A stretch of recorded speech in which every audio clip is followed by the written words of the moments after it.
Mill excluded me from family trips for years, but then suddenly wanted me to come along. Then I discovered that the reason they invited me was for being a free nanny and a maid. I, 29F, have been with my husband Ryan, 33M, for 4 years, married for 2. And everything's always been great between us except for one thing: he never ever takes me with him on his annual family trips. That's literally ever been. It has been the only bone of contention between the two of us, and I have never been able to figure out why he would do such a thing. For the first year that we were dating, he told us that his family takes an annual vacation every year and they get away for a couple of days. I thought that it was a pretty cool tradition, given the fact that I don't come from a very healthy family myself. My parents are divorced and we never had the opportunity to do stuff like this. I was looking forward to doing things like this with the family after we got married. The second year of us being together, I expected him to ask me to accompany him because we had been together for quite some time. We were pretty serious and were even living together. But he did not ask me, and I found it a bit awkward. But after that, I did not think much and figured that maybe he was waiting for us to get married so we could go on these trips. But even last year, after we had been married for a couple of months, he did not ask me to accompany him. That was when I was pretty disappointed, and before he left, I decided to ask him why he hadn't invited me to come with them on the trip. He seemed very confused and told me that he had just assumed that I would not want to accompany them. I don't know why he would do such a thing, because I had repeatedly told him that I liked the idea of such family trips together and would have loved to be a part of one. He knew that I was a child of divorce and had a weird childhood, so I enjoyed doing things like this. It was not even as though I did not get along well with his family. His parents loved me and so did his older sister, her husband, and kids. So I got along well with everyone. I did not understand why he did not think I would want to come along with them. We had a discussion about it last year, and we got into a fight before he left for the trip because even after I had expressed my interest in being part of it, he had still not invited me to come along. I was feeling very insulted by that, so because of how upset I was, I decided to confront him and pick a fight about it because I thought that it was totally necessary for me to get to the bottom of it. So a couple of days before he was supposed to leave for the trip with his family, we fought, and I asked him why he had still not invited me to come along, even after I had expressed my interest in being a part of this. Because as my husband, he should have known that I wanted to go along with him and spend time with him and his family. And he finally told me that it was not just that he had assumed that I would not want to accompany him, there was also the fact that his family was not entirely comfortable with me accompanying them. I was really hurt by that because I had always assumed that I got along with them, as I had mentioned earlier, and there had been absolutely no signs of them being uncomfortable or uneasy around me. They always treated me like family whenever I visited them, so I did not see that coming in the slightest. He told me that he had given me another reason and sort of lied to me to spare my feelings, but the real truth was that his family still wasn't comfortable enough with me to take a trip together.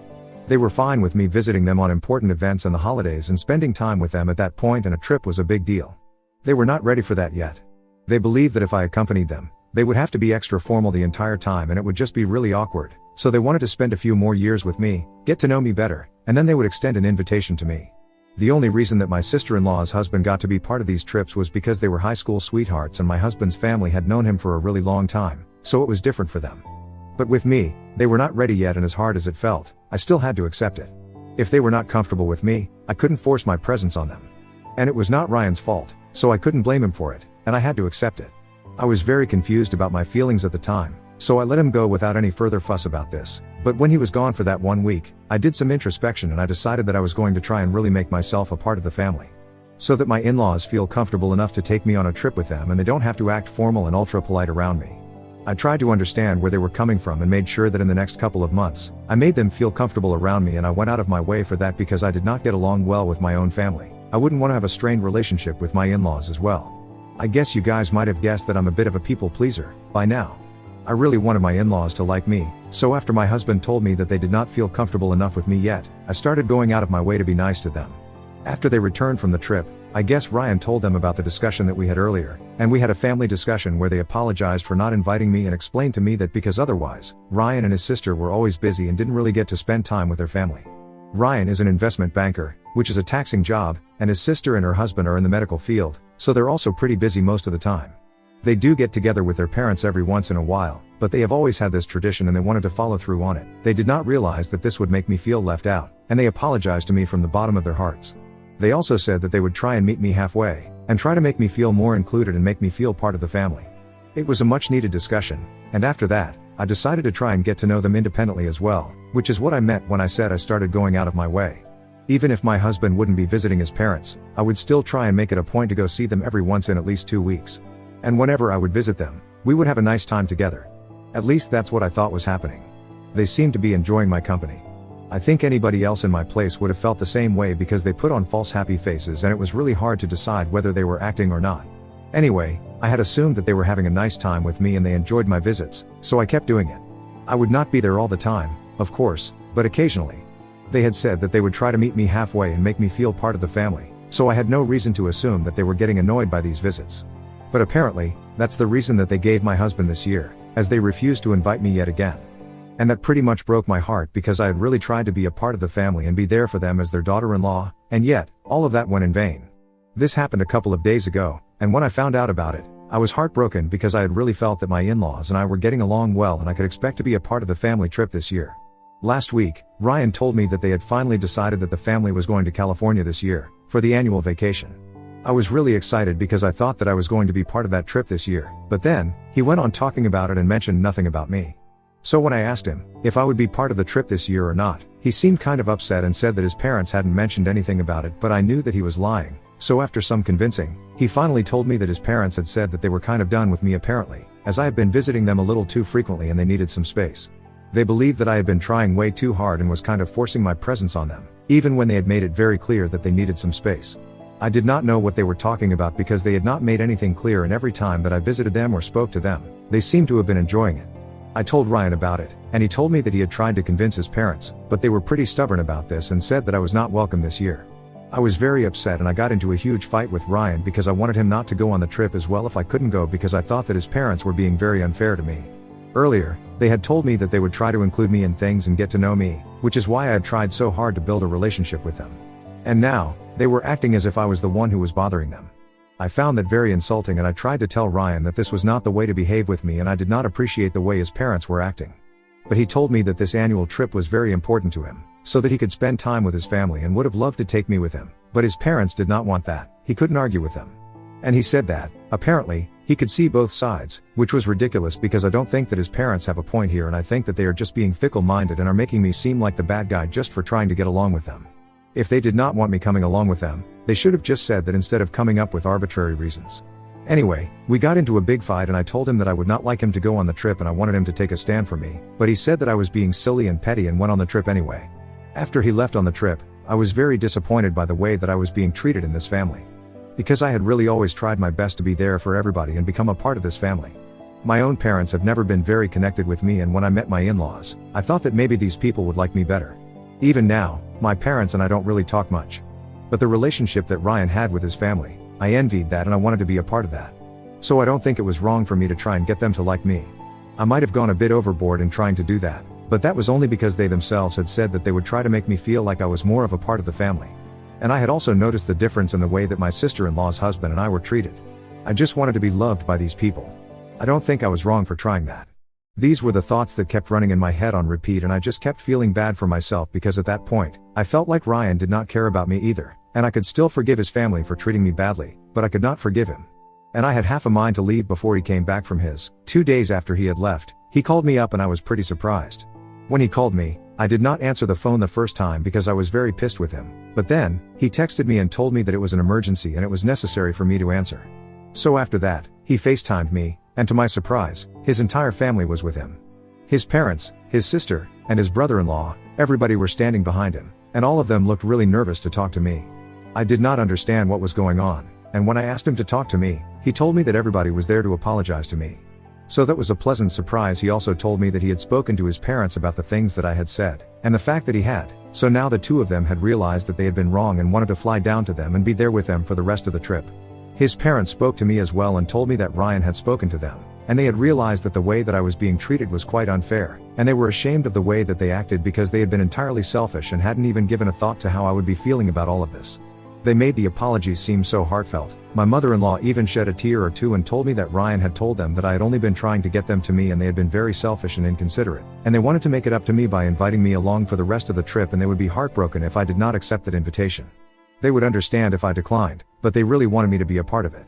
On the call, I was pretty confused, because I had felt insulted earlier, but on the other hand, I believe in second chances and I really loved Ryan. I wanted to make it work with him, so I told him that I would think about it. In the evening, I told him that I was ready to join them. I thought about it and I believe that everybody deserves a second chance, so I got my flight tickets and flew down to them.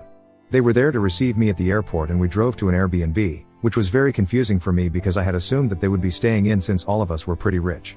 But the place that they were living in, it was far removed from the hustle of the city, and the area was pretty secluded, so they told me that there were no hotels that had empty rooms nearby, and the ones that were around, they were not good enough, so they had to go with an Airbnb. It was close to the beach, but quite far away from everything else, and was in a pretty nice spot, if you really think about it. Unfortunately, the only downside was that they had to do everything for themselves. And I don't think anybody in my husband's family is used to doing that, not even Ryan. I'm used to being independent because whenever I was younger, my parents were not really home most of the time, so I would end up having to do everything for myself, right from the cooking to my own laundry. And even as I grew up, I made it a habit. So while we do have a housekeeper now, I still prefer doing certain things on my own. Ryan, however, grew up in a house where they constantly had people for everything they wanted to have done. And the Airbnb did not have any housekeeping services or any room service, so they had to cook and clean up after themselves. Even though the trip was just for 8 days, they did not like the idea of that, and once I was there, they started delegating all those jobs to me, but they were doing it in a really subtle way so that I wouldn't guess what they were up to. Unfortunately, for them, I'm not stupid. I might be a people pleaser, but I'm not going to just forget about my respect and dignity and be their unpaid nanny and cook. As soon as they got there, they complained about how there was nobody to do anything for them. All the hotels were booked as well, so they couldn't even move. And they were really annoyed with this whole thing, because apparently everybody was too tired, and they were supposed to be on holiday, so it was not fair that they had to do everything for themselves. I could understand what they were trying to hint at, and then, they started trying to delegate all the work to me. Pretended like they were going to help me out as well, but said that since I was apparently the best at all of this, they were looking forward to having me around. And then they made the mistake of saying that the next morning, they would be leaving for a bit of sightseeing and requested that I stay with my sister-in-law's kids. That's when I lost it because I had realized what was going on. It was pretty late at night, and they had already told me that there were no hotels nearby that were not completely booked, but I still told them that if this was the real reason that they had invited me to join them on the trip, then I was better off staying at home. They tried to calm me down and said that they did not intend to insult me, but I could understand what was going on, and that they only wanted me around as a free nanny and cook. And I was not going to tolerate that, so I told them that I would either be here as part of the family or I would leave. So after that, they were forced to admit that they had initially only invited me with the intention of having someone extra so that at least my sister-in-law's children would have somebody to be with them since their nanny had fallen and could not join them on the trip. It was apparently my mother-in-law's idea, which was a unique brand of disrespect. I was very upset when I found out the real reason they had invited me, and it completely negated their apology, but my in-laws insisted that they had meant every word of what they had said. They told me that they would be devastated if I left, because they really wanted me to be there with them for the rest of the vacation as well, and it did not even matter if I did not want to help them out with chores, and as a way to make it up to me, they would do it themselves, and I could just unwind and relax. So after a bit of apologizing and pleading from their end, I decided to stay, as long as they did not ask me to do anything. That way, I would get a free vacation out of this, and I already made up my mind that I was going to get back at them. They had even assumed that I would tolerate this level of disrespect, and I had a plan for when we would be coming back home. I spent the rest of the vacation doing nothing. They did all the work around the house, because they had to compensate for the way that they had behaved with me. And I just chilled in my room, taking my revenge. Yesterday was the day that we were supposed to all go back home, and by the time we were at the airport, I could sense that everybody was really annoyed with me. Because I had really lived up to what I had said, that I would not be doing any work, and I guess somewhere deep down, they were pissed at me. They were trying to put on an act of being nice to me and stuff, but I could see through it very clearly. However, it did not matter because I already had a plan in mind that would show them that it was never a good idea to pick a fight with me. Once we had boarded the flight yesterday, I only had to wait for a couple of minutes, and then, my plan was finally put into action when 2 of my friends boarded the flight with us as well.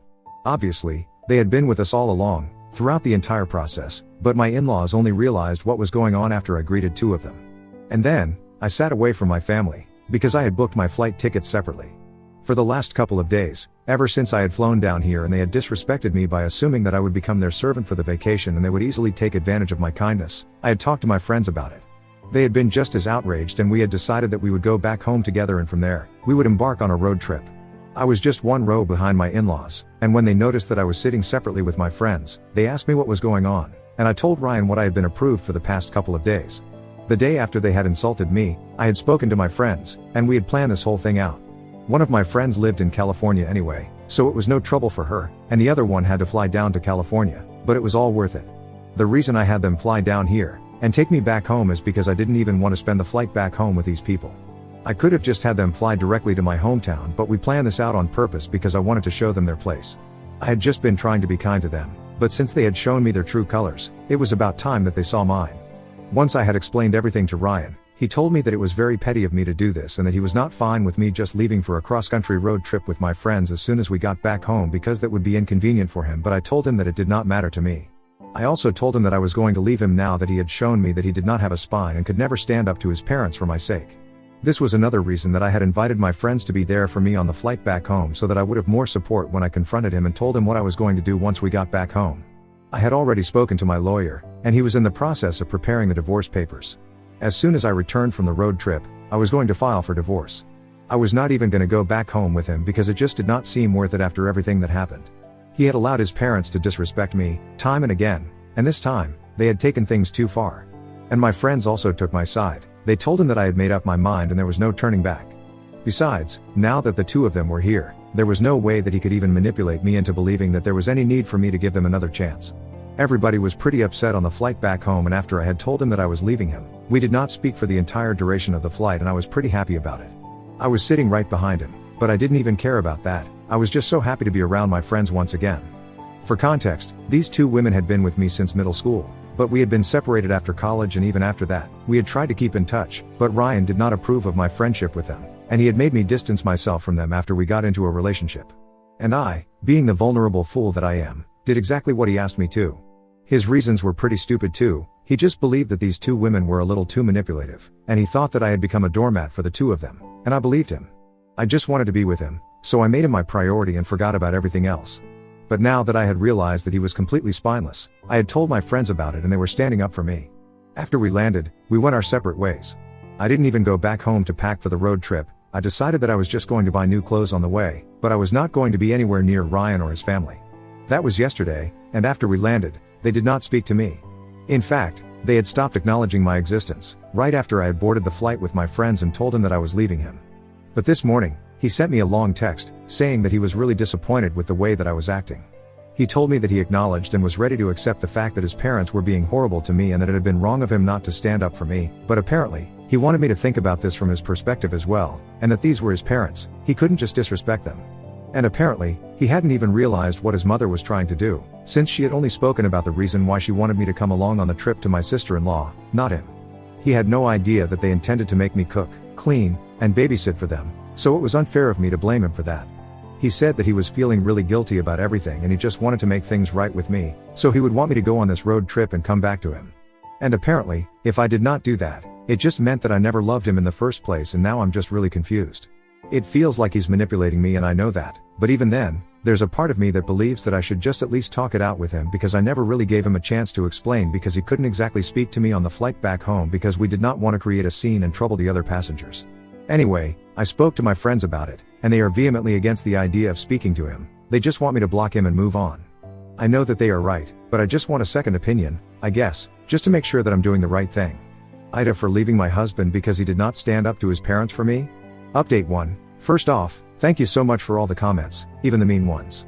I guess I really needed a reality check that Ryan was always going to be the kind of guy who tried to manipulate me, and he had been a bright red flag ride from the beginning, but I was wearing rose-colored glasses, so I did not realize that. Anyway, now that my friends and you guys have helped me realize it, I'm not going back.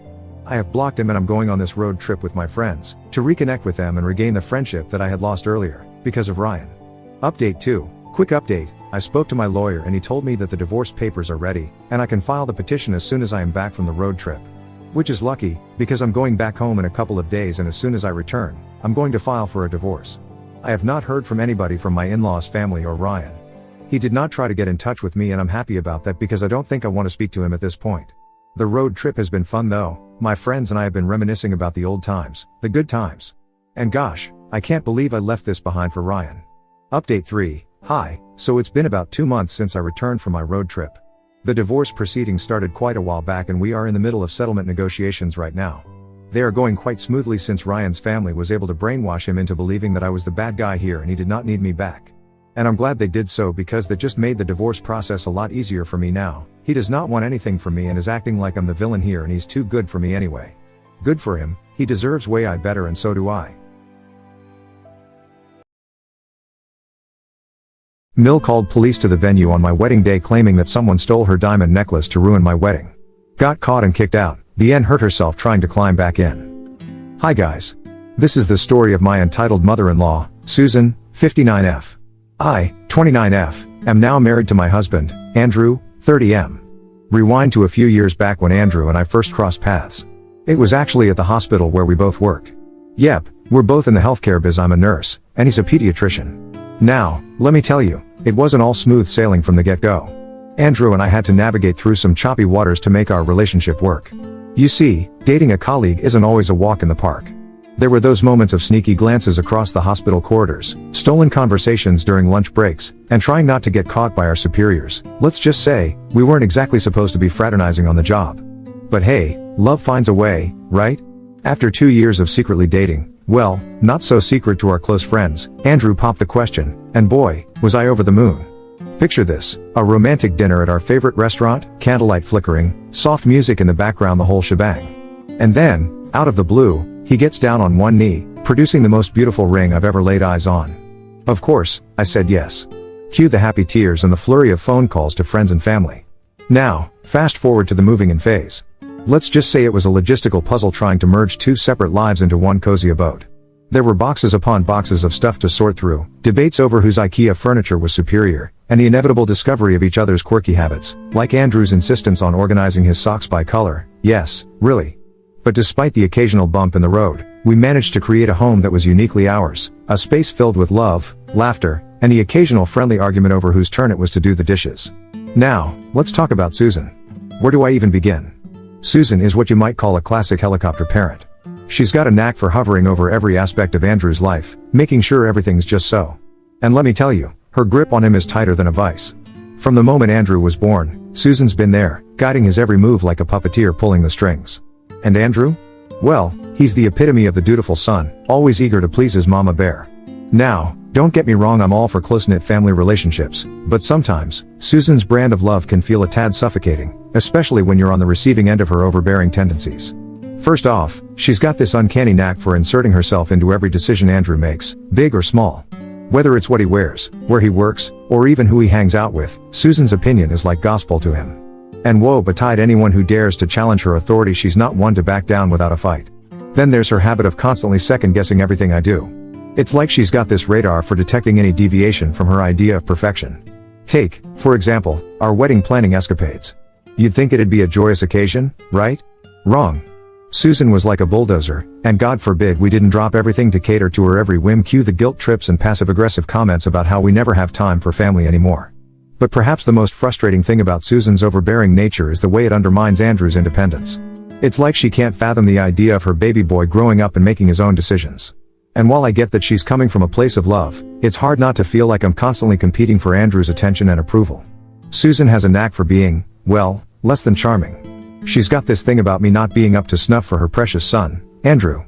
And boy, does she make it known. Take this one time when we had her over for dinner. I busted my butt in the kitchen, cooking up a storm, only for Susan to take one bite and declare the chicken dry as a desert. Talk about a punch to the gut. Then there's her not-so-subtle digs about my career. Apparently, being a nurse just doesn't cut it in Susan's book. She's made more than a few snide remarks about how Andrew's job as a pediatrician somehow trumps mine. Real classy, right?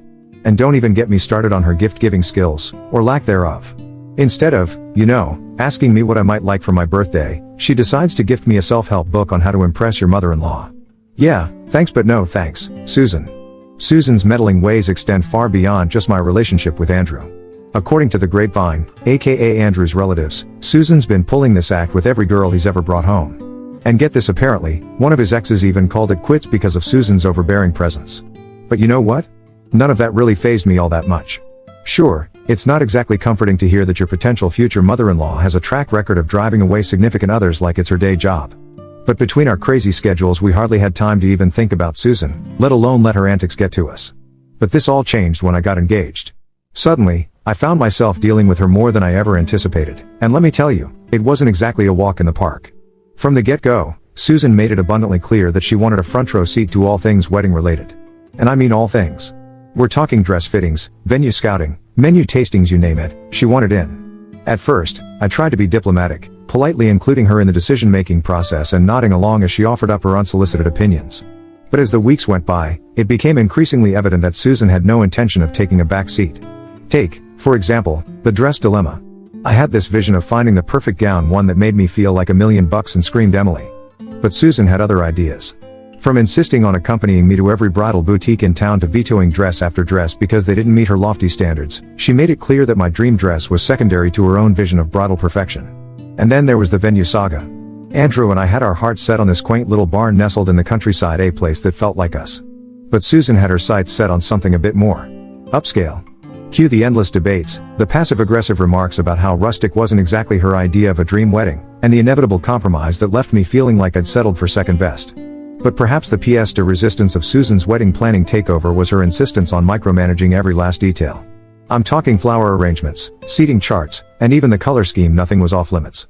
It got to the point where I found myself questioning whether this was even my wedding anymore or just a production starring Susan, directed by Susan, and produced by Susan. And let's not even get started on the dreaded honeymoon discussion. I kid you not, I wouldn't put it past Susan to try and tag along on our romantic getaway. After all, she'd already made herself a permanent fixture in every other aspect of our wedding planning. Why stop now? The big day had finally arrived, the day I'd been dreaming of since Andrew popped the question. Despite all the chaos leading up to it, I was buzzing with excitement to finally tie the knot with the love of my life. Nothing could dampen my spirits, not even Susan and her meddling ways, or so I thought. But just when I thought we were in the clear, Susan swooped in with a bombshell that had me reeling. Picture this, I'm all dolled up in my bridal attire, nerves and anticipation running high when Susan bursts into my room in a frenzy. And what does she have to say, you ask? Oh, just that her diamond necklace, yes, you heard that right, a diamond necklace had mysteriously gone missing. Now, you can imagine the collective gasp that echoed through the room as we tried to wrap our heads around this sudden turn of events. Susan, her eyes wide with panic, insisted that someone had stolen it from her room. Cue the frantic search party, with Susan leading the charge like a woman possessed. But amidst the chaos, I couldn't shake the nagging feeling that something wasn't adding up. So, in a moment of pure desperation, I tentatively suggested to Susan that maybe, just maybe, she'd misplaced the necklace. I mean, it happens to the best of us, right? Well, let's just say Susan wasn't exactly thrilled with my hypothesis. She shot me this dagger-like glare and practically spat out the words, "I'm not a forgetful person, Emily." And just like that, any hope of diffusing the situation with a bit of rational thinking went straight out the window. So there we were, me trying to reassure Susan that everything would be fine while simultaneously battling the sinking feeling in my gut that this was only the beginning of a wedding day disaster. As my bridesmaids rallied around Susan, determined to track down the elusive necklace, I couldn't help but wonder if this was Susan's way of stealing the spotlight one last time before I walked down the aisle. Just minutes before I was set to walk down the aisle, a few policemen strolled into the venue, looking all serious, and dropped the bombshell that they'd received a call about a stolen diamond necklace. And guess who the culprit was? None other than my dear mother-in-law, Susan. I was floored, to say the least. I mean, who in their right mind calls the cops on their own son's wedding day? Talk about a major buzzkill. But there we were, thrust into the midst of a full-blown police investigation, all because Susan couldn't find her precious necklace. So, I did what any bride-to-be in my shoes would do. Tried to defuse the situation as best as I could. I calmly explained to the officers that we were in the midst of searching for the necklace and that we couldn't confirm whether it was actually stolen or just misplaced. But of course, Susan wasn't about to let a little thing like reason get in the way of her melodrama. Meanwhile, my family, bless their hearts, swooped in to save the day. They chimed in, echoing my sentiments and reassuring the officers that it was all just a big misunderstanding. After all, what's a wedding without a little bit of chaos, am I right? But despite their best efforts to smooth things over, the tension in the air was palpable. Guests were whispering and shooting suspicious glances in Susan's direction, and I couldn't help but feel like the weight of the world was bearing down on my shoulders. I mean, who needs pre-wedding jitters when you've got a full-blown police interrogation to contend with? As the minutes ticked by and the search for the missing diamond necklace continued, the tension in the air became almost palpable. Family members scoured every nook and cranny of the venue, their frantic whispers and hurried footsteps echoing off the walls. Meanwhile, my wedding ceremony, which was supposed to start on time, was now delayed by a whole hour. I couldn't help but feel a surge of frustration welling up inside me. Here we were, on what was supposed to be the happiest day of my life, and instead of walking down the aisle to marry the love of my life, I was stuck playing detective in a real-life whodunit. I mean, who steals a necklace on someone's wedding day, for crying out loud? Just as I was on the verge of throwing in the towel and conceding defeat, a ray of hope appeared in the form of my 8-year-old nephew. With a triumphant grin plastered on his face, he bounded over to me and announced that he'd found the missing necklace. My heart skipped a beat as I eagerly asked him where he'd found it. And then he dropped the bombshell. He'd seen my mother-in-law, Susan, slip the necklace into her purse. My mind reeled with disbelief. Could it be true? Had Susan really stooped so low as to steal her own necklace on my wedding day? Before I could wrap my head around the gravity of the situation, my brother and mother entered the room, followed closely by Susan herself. With a sinking feeling in the pit of my stomach, I mustered up the courage to confront her. "Did you find the necklace?" I asked, my voice trembling with a mixture of anger and disbelief. To my shock, Susan shook her head, her expression a mask of innocence. "No," she replied, her tone betraying none of the guilt I expected to hear. My mind raced as I tried to make sense of the conflicting accounts. Was my nephew mistaken? Had he perhaps seen someone else slip the necklace into their purse? But as I cast a wary glance at Susan, my suspicions only grew stronger. After all, she was the one who'd been making a fuss about the missing necklace from the very beginning. And now, with her denial ringing in my ears, I couldn't shake the feeling that something wasn't quite right. The tension in the room was so thick you could practically cut it with a knife. All eyes were on Andrew as he strode purposefully over to his mom, determination etched into every line of his face. And then, in a move that shocked us all, he reached out and snatched the purse from her grasp. With a swift motion, Andrew extracted the missing diamond necklace and held it up for all to see.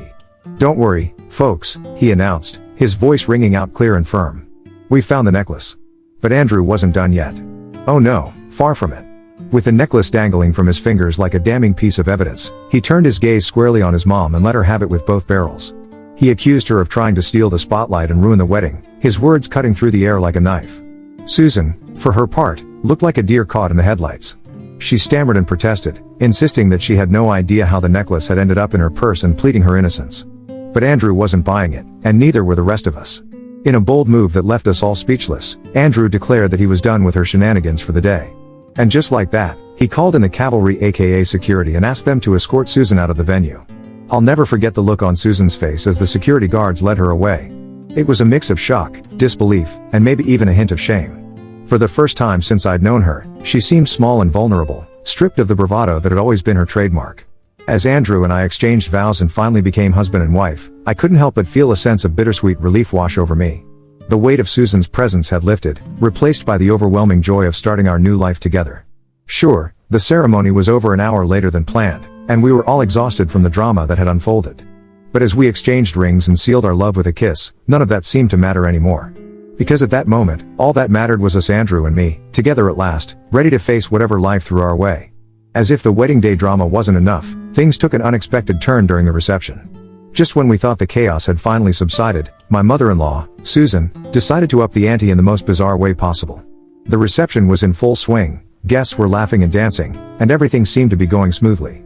That is until we heard a commotion coming from outside the venue. The staff informed us what happened and we went to check my mill-in out. As it turns out, my 59-year-old mother-in-law was attempting to scale the wall of the venue in a desperate bid to crash the party. And as if that weren't enough, she ended up injuring her leg in the process. Needless to say, Andrew and I were both stunned and horrified by the sight before us. But being the caring son that he is, Andrew rushed to Susan's side to check on her. She was screaming in pain, clutching her injured leg as tears streamed down her face. Before we knew it, the staff were informing us about what had happened and calling an ambulance. Now, here's where things got tricky. When the paramedics arrived, they assessed Susan's injury and determined that it was just a minor sprain, nothing that warranted a trip to the hospital. But Susan, ever the drama queen, insisted that it was more serious than that. She was adamant that she was in excruciating pain and needed immediate medical attention. And while Andrew and I were torn between wanting to help and feeling like we'd already dealt with enough drama for one day, we ultimately decided to err on the side of caution. So, Andrew asked his friend to step in and take Susan to the hospital, much to her dismay. She protested and yelled, demanding to know why Andrew himself wasn't coming with her. But Andrew stood firm, explaining that we needed to get back to the reception and that she'd be in good hands with his friend. And so, Andrew and I returned to the festivities. But as the night wore on and the music filled the air, I couldn't shake the feeling that maybe we had been too harsh in our handling of the situation. I mean, sure, Susan's behavior had been completely out of line, but was kicking her out of the wedding and sending her off to the hospital really the right move? Shouldn't we have shown her more compassion, even in the face of her outrageous antics? So, Ida for kicking my mill out of the wedding and letting the best man take her to the hospital? Update 1. Hello everyone. Thank you for your support. I have an update for you guys. After the whole wedding fiasco, Andrew and Susan ended up having a major showdown. Once Susan got dropped off at her house instead of coming back to the reception, let's just say she wasn't exactly thrilled about it. But hey, at least it put an end to her wedding crashing shenanigans, right? So, fast forward to the next day, and Andrew and I rolled back to our apartment, thinking the drama was finally behind us. But guess who was waiting for us outside? You got it, Susan. And let me tell you, she didn't look too pleased to see us. Before we could even open our mouths to say hello, Andrew cut right to the chase. "Not now, Mom," he said, his voice tired and worn out. "I'm really tired. But instead of backing off like any normal person would, Susan decided to push back. "Oh, so now he didn't have time for his mother," she retorted, her tone dripping with passive aggressiveness. And just like that, we were thrust into yet another round of Susan's never-ending drama. We finally managed to wrangle ourselves inside the apartment, hoping for a moment's peace. But of course, Susan had other plans. She started yammering on, not even bothering to take a breath. I tried to give her the hint that now was not the time for a heart-to-heart, but she was having none of it. And just when I thought things couldn't possibly get any worse, Andrew reached his breaking point. He exploded, letting loose all the pent-up frustration and anger that had been simmering beneath the surface. "If you loved me so much, Mom, then why did you try to ruin my wedding?" he shouted, his voice echoing off the walls of our tiny apartment. And then he hit her with a real gut punch. "You knew damn well that Emily bent over backward to make you happy, but it was never enough for you," he said, his words cutting like a knife. And just like that, the truth came spilling out, raw and unfiltered. Susan's refusal to own up to her actions only added fuel to the fire. She kept spouting excuses, claiming she had no idea how the necklace ended up in her purse or that maybe she simply forgot. And to top it all off, she started shedding tears, as if that would somehow erase everything that had happened. But Andrew wasn't buying any of it. He looked her straight in the eye and told her he was beyond disappointed in her behavior. He made it clear that it was going to take some serious time and effort for him to move past this betrayal. Finally, Andrew reached his breaking point. With a heavy heart, he asked Susan to leave. At first, she dug in her heels, refusing to budge. But when she realized that neither Andrew nor I were about to back down, she reluctantly left, shooting us one last glare before storming off and saying that we were going to regret this later. Update 2. So, it's been a hot minute since my last update, and let me tell you, things have been eerily quiet on the Susan front. After Andrew and I gave her the boot, I was fully expecting her to blow up our phones or show up unannounced at our doorstep. But to my surprise, there wasn't a peep from her. Talk about a plot twist, am I right? We were starting to get a little worried, to be honest. I mean, love her or hate her, Susan was never one to shy away from drama. So when she suddenly went radio silent, it definitely raised a few eyebrows. But just when we thought the storm had finally blown over, guess who decided to make a grand entrance? Yup, you guessed it, Susan. And let me tell you, she had news. Big news. Apparently, after everything that went down, she'd had an epiphany or something. She strolls into our house like she owns the place and drops the bombshell that she's moving to a living assisted facility. Now, I don't know about you, but I was completely floored by this revelation. I mean, here's the same woman who tried to scale a wall to crash our wedding, and now she's talking about moving to an assisted living facility? Talk about a 180-degree turn. Andrew, bless his heart, tries to talk some sense into her. He's all like, "What are you doing, Mom? You don't have to do this. We'll figure something out." But Susan, being Susan, insists that this is what's best for her. She goes on about how she'll have company and won't be all alone, yada yada yada. And just like that, she drops the bombshell that she's already leased out her house and she'll be moving out this weekend. I don't know about you, but I was reeling from the news. It felt like the ground had been pulled out from under us. Andrew, being the stand-up guy that he is, offers to drive her himself. But of course, Susan's got to go and play the guilt card, saying she doesn't want to be a burden or whatever. Classic Susan move, am I right? After she left, Andrew and I sat down and had a heart-to-heart. He admitted that he didn't quite buy Susan's whole story. So, being the detective that I am, I reached out to a friend of Susan's who happens to be a realtor. And wouldn't you know it, she confirmed that Susan was indeed serious about this whole move. We were both feeling a mix of emotions: sadness, confusion, maybe even a hint of relief. I mean, don't get me wrong, it's not like we wanted Susan out of our lives completely. But after everything that had happened, maybe a little distance wouldn't be such a bad thing. But still, it's hard not to feel a pang of guilt knowing that things had come to this. After all, she's family, and seeing her go through something like this was tough to swallow. But at the end of the day, we knew we had to respect her decision, no matter how hard it was to accept. Update 3. Andrew and I had psyched ourselves up for what we thought was going to be a smooth transition to the assisted living facility for Susan. I mean, we were ready to make the best of a less than ideal situation and maybe even squeeze in a little quality family time along the way. But let me tell you, things did not go according to plan. Not even close. As we piled into the car, Andrew and I were trying to keep the mood light and breezy. We cracked jokes, sang along to the radio, anything to distract ourselves from the awkwardness of the situation. But Susan, bless her heart, was as quiet as a mouse. When we finally pulled up to the facility, I could feel the tension in the air thickening by the second. We exchanged nervous glances as we stepped through the doors, bracing ourselves for whatever lay ahead. But nothing, not even our wildest imaginations, could have prepared us for what happened next. You see, when we approached the reception desk to check Susan in, we were met with blank stares and confused expressions. It turns out there was no booking in Susan's name. Zip. Zilch. Nada. Susan, of course, was adamant that she'd made the booking herself and that the guy on the phone had confirmed everything. But as it turned out, there had been a major miscommunication. The guy had only confirmed a visit, not a booking. Andrew, bless his soul, tried to keep his cool as he grilled Susan about how she could possibly have made such a colossal blunder. But Susan, being Susan, started to unravel right before our eyes. Tears welled up in her eyes as she admitted that she didn't know what to do next. She'd already gone and rented out her apartment, thinking everything was all set.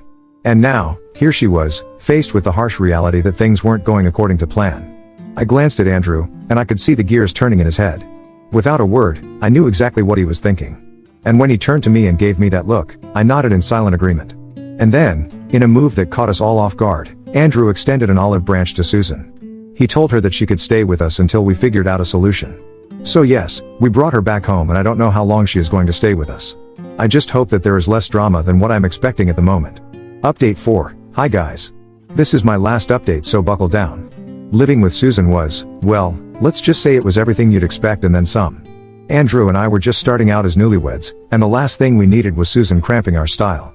I mean, we had a honeymoon to look forward to in just 2 short weeks, and the last thing I wanted was to come back to find her still camped out in our living room.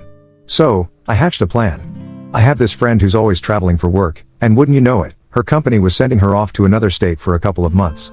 And get this, her apartment was going to be sitting empty the whole time. Talk about perfect timing, am I right?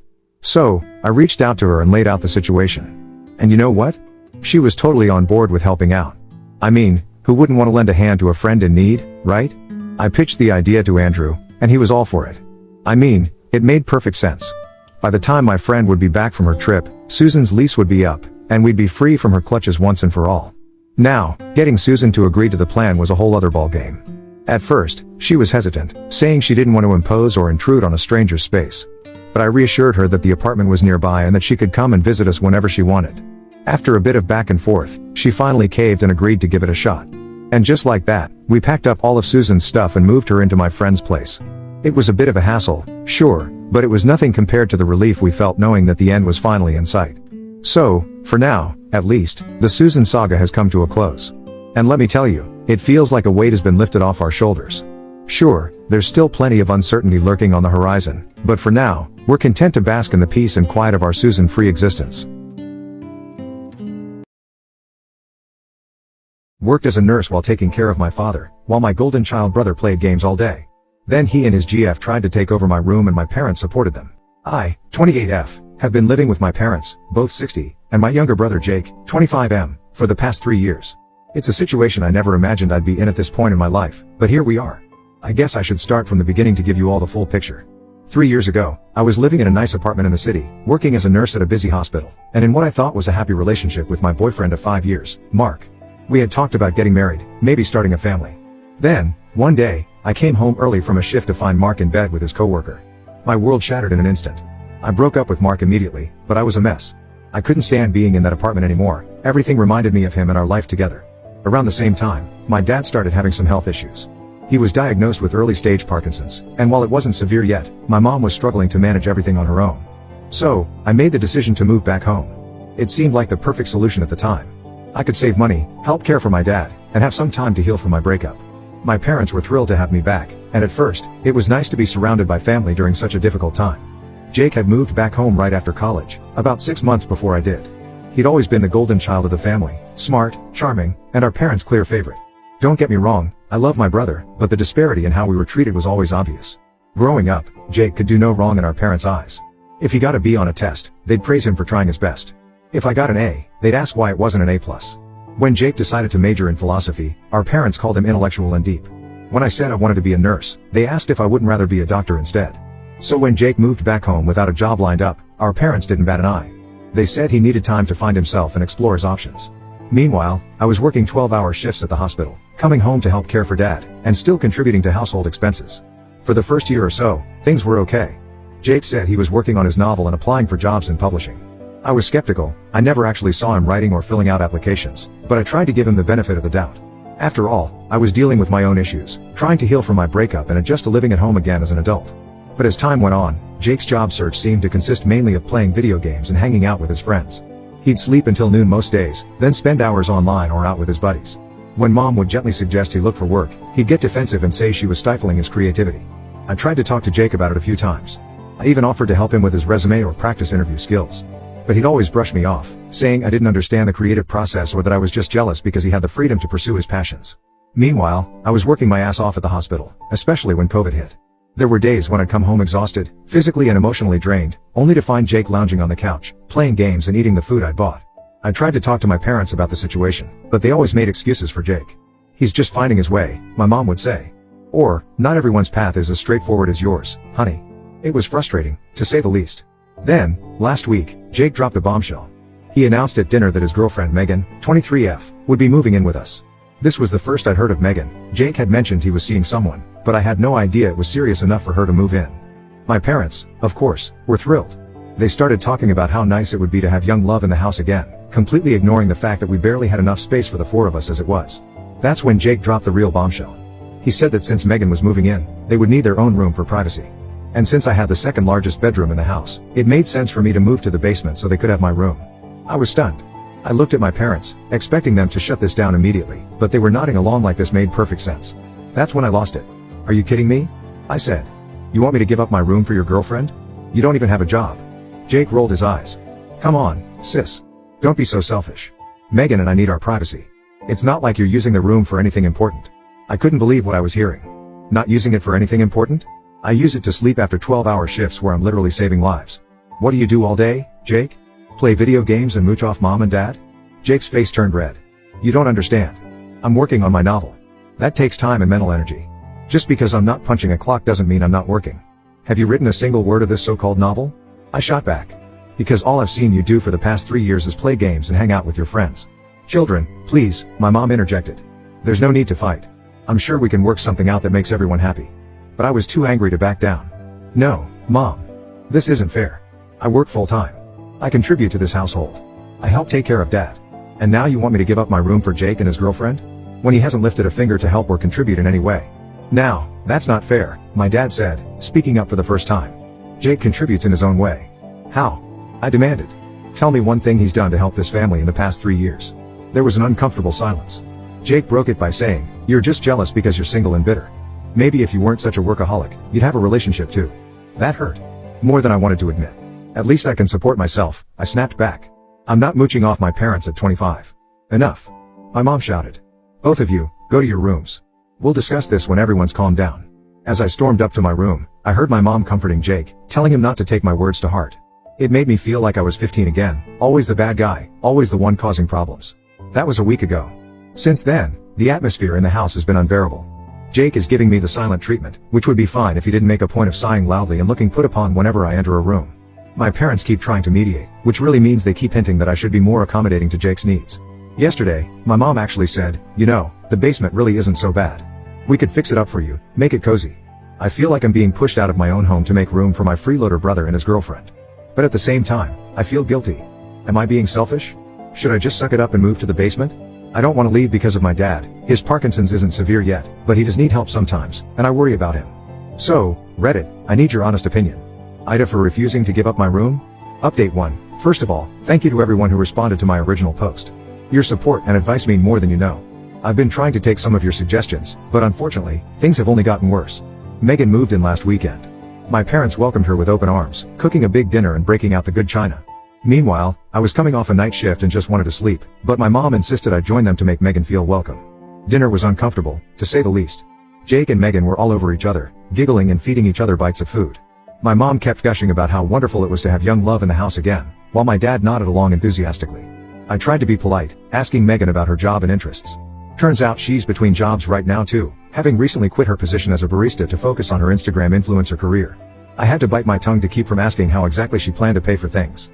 The next day, I came home from work to find that Jake and Megan had taken over the living room. They were sprawled on the couch, watching TV and eating snacks. The coffee table was covered in empty chip bags and soda cans. When I asked if they could clean up a bit, Jake rolled his eyes and said, "Relax, sis. We'll do it later." They didn't. The tension in the house is unbearable now. Jake and Megan make a point of being loud and affectionate whenever I'm around, clearly trying to make me uncomfortable. They'll start making out on the couch when I'm trying to watch TV, or giggle loudly outside my door when I'm trying to sleep between shifts. I tried talking to my parents again, but it was like talking to a brick wall. When I pointed out that I work full-time and contribute financially while Jake and Megan do nothing, my mom actually said, "Well, you've always been more independent than Jake. He just needs more time to figure things out." And Megan is pursuing her dreams as an influencer. That's a real job these days, you know. I couldn't believe what I was hearing. Mom, I said, Jake has had 3 years to figure things out. And Megan has 127 Instagram followers. That's not a career, that's a hobby. My mom's face hardened.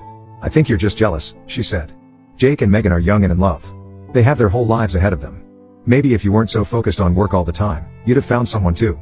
I was too stunned to respond. Is that really what they think? That I'm just some bitter workaholic? I'm seriously considering moving out, even though it would make caring for my dad more difficult.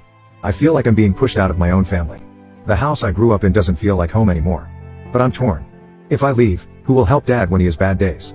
Who will make sure he takes his meds on time? Mom tries, but she's not always great at keeping track of things. And what if Jake and Megan throw parties or do something irresponsible? I feel like I'm stuck between a rock and a hard place. If I stay, I'm miserable. If I go, I'll worry constantly. I don't know what to do. Update 2. Things have gone from bad to worse. I've started looking for apartments, but I'm torn about leaving my dad. Every time I think about moving out, I remember the time last month when dad had a bad day and fell in the shower. I was the one who heard him call for help, who got him up and made sure he was okay. What if something like that happens and I'm not there? Meanwhile, Jake has stepped up his campaign to get my room. He's now telling our parents that Megan is claustrophobic and needs more space. I know this is a lie because Megan has never mentioned this before, and I've seen her happily squeeze into tiny booths at restaurants or small dressing rooms at stores. But of course, my parents believe him. They've started dropping hints about how nice the basement could be with a little work. My mom even left some home decor magazines on my bed, open to pages about cozy basement renovations. I've tried to stand my ground, but it's getting harder. The other day, I overheard my mom on the phone with her sister, my aunt. She was saying how worried she was about me, how I seemed angry all the time and unable to be happy for Jake. It hurt to hear her talk about me like that, like I'm the problem. The final straw came yesterday. I had just finished a 12-hour shift at the hospital. It was a tough one. We lost a patient, a young guy not much older than me. I was emotionally and physically exhausted, dreaming of a hot shower in my bed. But when I got home and went up to my room, I found Jake and Megan had moved some of their stuff in. There were boxes on my bed and clothes hanging in my closet. For a moment, I thought I had walked into the wrong room. When I confronted them, Jake had the audacity to say, "We thought you'd be cool with sharing until you move out. You're hardly ever here anyway with all your shifts." I lost it. I started yelling at both of them to get out, to take their stuff and leave my room. Megan started crying, saying I was being mean and unfair. Jake put his arm around her and glared at me like I was the villain. My mom came to see what the commotion was about and ended up lecturing me about being more considerate of Jake and Megan's needs. "They're a young couple," she said. "They need their space. Why can't you understand that?" "What about my space?" I shot back. "What about my needs? I work 12-hour shifts saving lives, and I can't even count on having a place to sleep when I come home?" My mom sighed like I was being unreasonable. "Honey," she said, "I think you need to take a step back and look at the bigger picture. Family is about compromise. Jake and Megan are going to be starting their lives together. Don't you want to support your brother?" I couldn't believe what I was hearing. "And what about supporting me?" I asked. "I'm your daughter too, Mom. Or have you forgotten that?"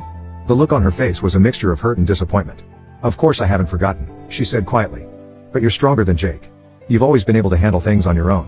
Jake needs more support." I didn't know what to say to that.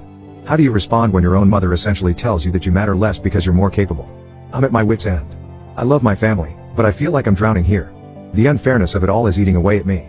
I catch myself feeling angry all the time, snapping at small things. This isn't who I want to be. I think I need to move out for my own sanity. But the guilt is overwhelming. Am I abandoning my family?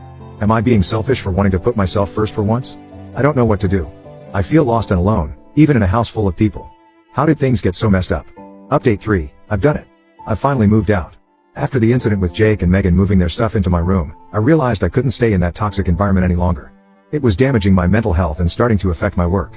I couldn't risk making a mistake at the hospital because I was distracted by drama at home. Finding an apartment wasn't easy. I wanted to stay close to my parents' house so I could still visit my dad regularly, but rentals in the area are expensive. I finally found a small one-bedroom about a 15-minute drive away. It's not much, but it's mine, and for the first time in years, I feel like I can breathe. Telling my parents I was moving out was one of the hardest things I've ever done. My mom cried, asking why I was abandoning the family. My dad looked hurt and confused.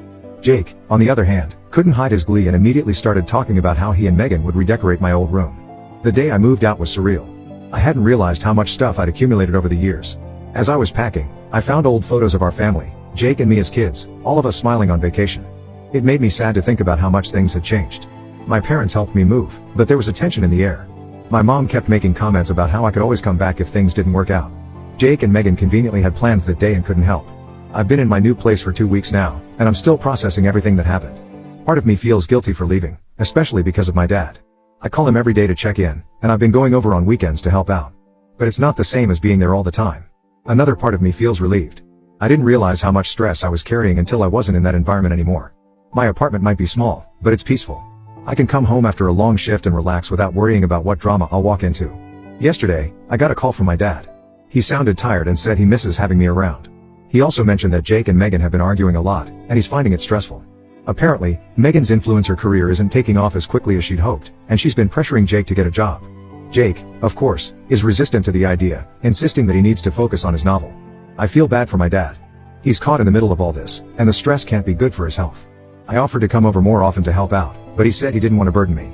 It broke my heart a little to hear him say that. After talking to my dad, I called my mom to check in. She was polite but distant. She asked about my new place and my job, but I could tell her heart wasn't in it. Towards the end of the call, she sighed and said, "I just don't understand why you couldn't work things out with Jake and Megan. Family should stick together." I tried to explain again how I felt, how the situation had become untenable for me, but she didn't seem to hear me. She just kept saying how she hoped I'd come to my senses soon and move back home. It's frustrating because I feel like I'm still being cast as the villain in this situation. My parents seem to think I moved out on a whim, or to spite Jake, rather than as a last resort after months of feeling disrespected and unappreciated in my own home. The guilt is still there, gnawing at me. Every time I come home to my quiet apartment, I wonder if I should have tried harder to make things work at home. But then I remember how it felt to live there, the constant tension, the feeling of being pushed aside, the lack of respect for my space and my needs, and I know I made the right choice for my mental health. I'm trying to establish a new routine now. I still go over to my parents' house every weekend to help out and spend time with my dad. I've been teaching him how to use video chat so we can talk more often during the week. It's not the same as being there, but it's something. Jake and I haven't spoken since I moved out. Part of me misses my little brother, the kid he used to be before all this drama. But another part of me is still angry at how he treated me, how he seemed to have no appreciation for everything I did for the family. Megan reached out to me on social media the other day. She sent a message saying she was sorry for how things turned out and that she hoped we could be friends. I haven't responded yet. I'm not sure if she's genuinely sorry or if she's just realized that living with my parents isn't the carefree situation she imagined it would be. As for me, I'm focusing on my work and trying to build a life for myself outside of my family drama. I've started volunteering at a local animal shelter on my days off, which has been rewarding.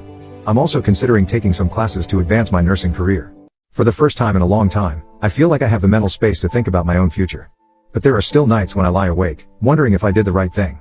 Was I the asshole for refusing to give up my room and ultimately moving out? Should I have tried harder to make things work? Am I being selfish for putting my own needs first? I keep replaying everything in my mind, wondering if there was something else I could have done, some way I could have made my parents understand how I felt. But every time I think about moving back, I remember how it felt to live there, and I know I can't go back to that. So here I am, trying to navigate this new chapter of my life. I'm hopeful that with time, my relationship with my family will improve. Maybe Jake will finally grow up and start contributing. Maybe my parents will realize that they've been enabling his behavior. Or maybe things will stay exactly as they are, and I'll have to find a way to accept that. Either way, I'm committed to taking care of myself and my dad as best I can. I'm trying to forgive myself for leaving, to believe that it's okay to prioritize my own well-being sometimes. It's not easy, but I'm working on it. So, Reddit, after hearing the whole story and how things have played out, what do you think? Was I the asshole in this situation? Did I make the right choice by moving out? Or should I have found a way to make it work at home? I'm still struggling with these questions, and I could really use some outside perspective. Thank you for reading this far. Writing it all out has been cathartic in a way. Whatever your judgment, I appreciate you taking the time to hear my story. My ex-wife thinks she's all that by showing off her new boyfriend on Insta, so I started dating her boyfriend's ex, and now we're about to get married. I, 49 meters, and my ex-wife, let's call her Karen, 50F, got divorced, and the straw that broke the camel's back was when I came home with a present for her for our anniversary, and she accused me of getting it from whoever I was sleeping with and threw it away. She didn't even open the present, which was a Tiffany & Co necklace she had looked at multiple times and expressed she liked. I talked to a divorce attorney after this, and we filed within a month, and she moved out. I told my attorney about this, and she wanted to know where she moved out as Karen wouldn't list her new address. It was revealed she moved in with her new boyfriend. Let's call him Jeremy, 50 meters. I actually knew Jeremy as our oldest kids had been in the same class since pre-K. I also knew Jeremy and his wife. Let's call her Taylor, 52F. Just got divorced right before us too. It took a little over a year to finalize the divorce since Karen couldn't agree to any terms. A few weeks after the divorce, Karen and Jeremy went public with their relationship on a luxury beach trip. Shortly after, Taylor sent me a friend request that I quickly accepted. I'll admit, at this moment, I was being shallow because she's undeniably attractive, and she messaged me right after. She asked if I had seen the post, yada yada yada, just small talk. Then the conversation quickly turned into making plans to get dinner and drinks one night. It was Karen's first weekend with the kids, so Taylor and I went out. It sounds sappy, but at that moment, I knew this could be something. It felt natural talking to her and like I didn't have to walk on eggshells or tiptoe around things. She was the first person to actually look at me while I'm talking, and we agreed on almost everything. I invited her over after we left, and we had a few more drinks and watched a sappy love movie, having so much fun making fun of how unrealistic it was. Somehow, we finished a bottle and a half of wine, so I invited her to stay the night. She offered to sleep on the couch, but I told her she could sleep in the bed since I still wasn't sleeping well because I wasn't used to sleeping alone. The next morning, I made us breakfast, and we agreed that we should do this another time and that it was great. As we were eating, Karen texted me that she was down the road to drop the kids off. Taylor rushed to get dressed and left. It felt terrible making her leave like that. And, of course, the first thing Karen asked about was if she saw Taylor's car coming down our road. I told her nope, and she dropped the kids off and left. That was 4 years ago.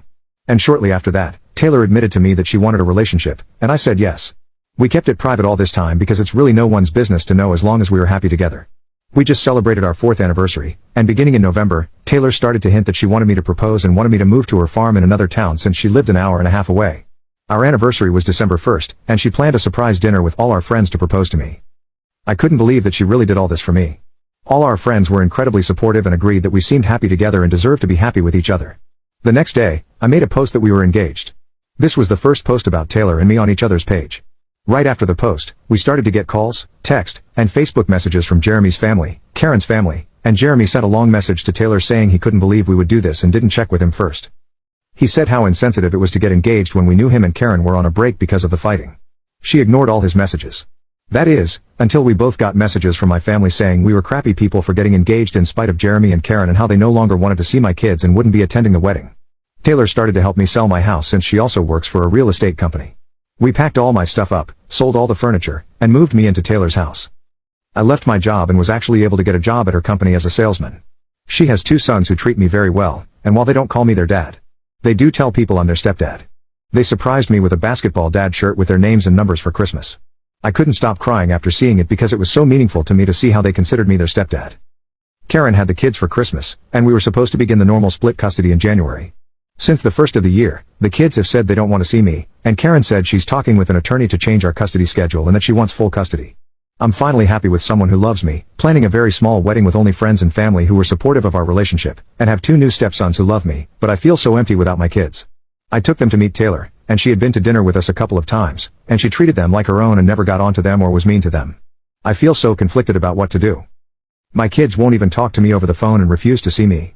Is it my fault for finally being happy? Update 1. I'm not sure how much of an update this is, but here we go. To start, I'm sure she and Jeremy had an affair when we were still married, and I really don't care to know. I don't let them waste any of my energy worrying about them and what they do or did. I probably could have worded the end of my post better. Taylor isn't a stranger. I just pulled off the street and got engaged too. My kids have always known Taylor as her kids are the same age and played the same sports. I told them I was dating someone after a year and a half and introduced them to her shortly after.